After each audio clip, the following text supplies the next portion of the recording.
খুলনা শহরে একটি মসজিদে ঢুকে গুলি ছুড়েছে দুর্বৃত্তরা। এতে আহত হয়েছেন দুজন।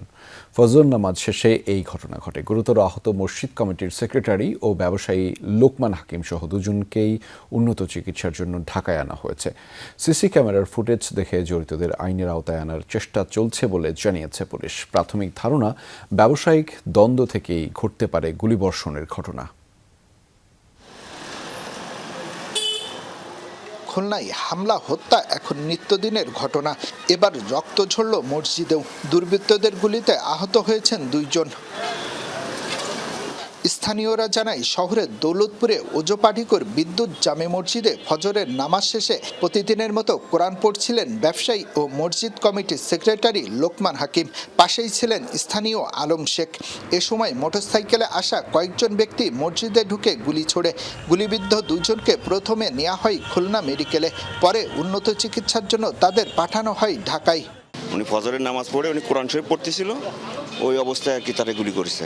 আমি বাসায় ছিলাম, আমার ওই ছোটো ভাইটাকে বলেছে এরকম কোন ভাইরে গুলি করেছে। আমি তখন বেরোয় আইছি, আসে দিয়ে মসজিদের এই অবস্থা। প্রথমে দুইবার ফোন দিয়েছে, কেটে গেছে।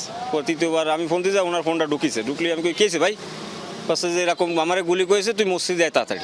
এ ঘটনায় আতঙ্ক ছড়িয়েছে এলাকায়।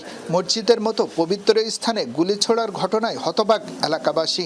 এটা সবার জন্য একটা উদ্বেগজনক যে মসজিদে নামাজ পড়া, এই কোরআন শরীফ পড়া অবস্থায় একটা আতঙ্কিত। নিরাপদ জায়গা হলো মসজিদ, বাসা বাড়ি।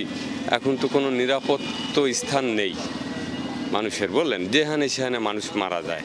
পুলিশ বলছে, সিসি ক্যামেরার ফুটেজ দেখে জড়িতদের আইনের আওতায় আনার চেষ্টা চলছে।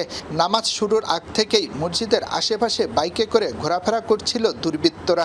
নামাজ শেষে বের হতে দেরি হওয়ায় মসজিদের ভেতরে ঢুকেই চালায় গুলি। লোকমান হাকিম ওজপাটিকর একজন ঠিকাদার, পাশাপাশি জ্বালানি তেল ব্যবসায়ী। ব্যবসায়িক দ্বন্দ্ব থেকে এই ঘটনা ঘটতে পারে বলে ধারণা পুলিশের।